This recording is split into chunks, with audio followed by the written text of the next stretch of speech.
નમસ્કાર સર્વેને મારા વંદન. હું આજે જે અહીં કૃતિ રજૂ કરું છું જે આપ સર્વે શાંતિથી નિહાળજો. મમ્મી, ઓ મમ્મી, મમ્મી, હું તને ખૂબ પ્રેમ કરીશ. હું તને ઘરકામમાં મદદ કરીશ. હું તારું પ્રતિબિંબ બનીને રહીશ. મમ્મી, તું કંઈક તો બોલ. આમ ચૂપ કેમ છે? પપ્પા, ઓ પપ્પા, પપ્પા, હું ભાઈની જેમ કોઈ જીદ નહીં કરું. હું તમને કોઈ જ વધારાનો ખર્ચ નહીં કરાવું. હું સરકારી શાળામાં ભણીશ. હું જાતે જ મહેનત કરીશ. મારે કોઈ ટ્યુશન કે વધુ સગવડની જરૂર નથી.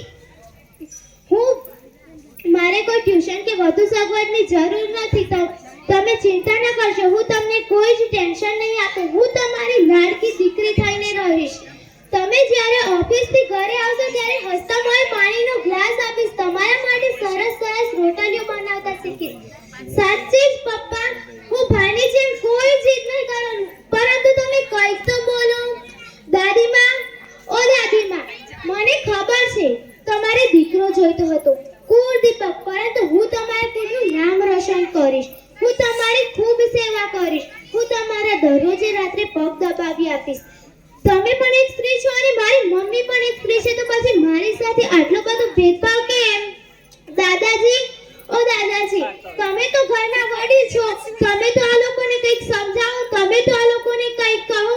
તમે જે દરરોજે ભગવાનના મંદિરે જાવ છો તે ભગવાને બનાવેલી આ સુંદરતા મારે જોવી છે.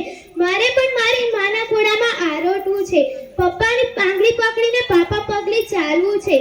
તેમની કમર પર બેસીને ઘોડો ઘોડો રમવું છે. બાના ખોળામાં સૂઈને સરસ સરસ વાર્તાઓ સાંભળવી છે. મારે પણ આ પૃથ્વી પર પાપા પગલે ચાલવું છે. મારે પણ પક્ષીઓના મીઠા ગીતો સાંભળવા છે. મારે પણ આ જીવનનો આનંદ ઉઠાવવો છે. મારે પણ આ પૃથ્વી પર શ્વાસ લેવો છે.